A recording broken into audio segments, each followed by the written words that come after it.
Turn the tables means to reverse a situation to gain an advantage. Now see, ఎక్కడి నుంచి వచ్చింది ఈ idiom? What is the origin of this idiom?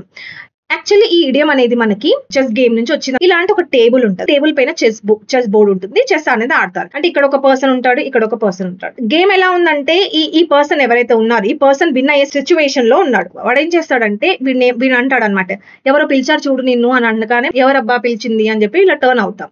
So ఇలా turn అయిన person ఏం చేస్తాడు అంటే ఈ టేబుల్ ని 180 degrees కి తిప్పుతాడు అనమాట. ఇడియం చూడండి, టర్న్ ద టేబుల్స్. ఇలా టర్న్ చేస్తాడు అంటే దానికి అర్థం ఏంటి? ఈ విన్ లూజ్ సిచ్యువేషన్ కాస్త రివర్స్ అయిపోయింది. టేబుల్ ని ఎందుకు టర్న్ చేశాడు అంటే to gain and advantage. Turn the table అంటే టేబుల్ ని 180 degrees లోకి తిప్పితే విన్నింగ్ కాస్త లూజింగ్ పొజిషన్ లోకి వస్తుంది, లూజింగ్ కాస్త విన్నింగ్ పొజిషన్ లోకి వస్తుంది. So you are reversing a situation only to gain and advantage is called turn the tables.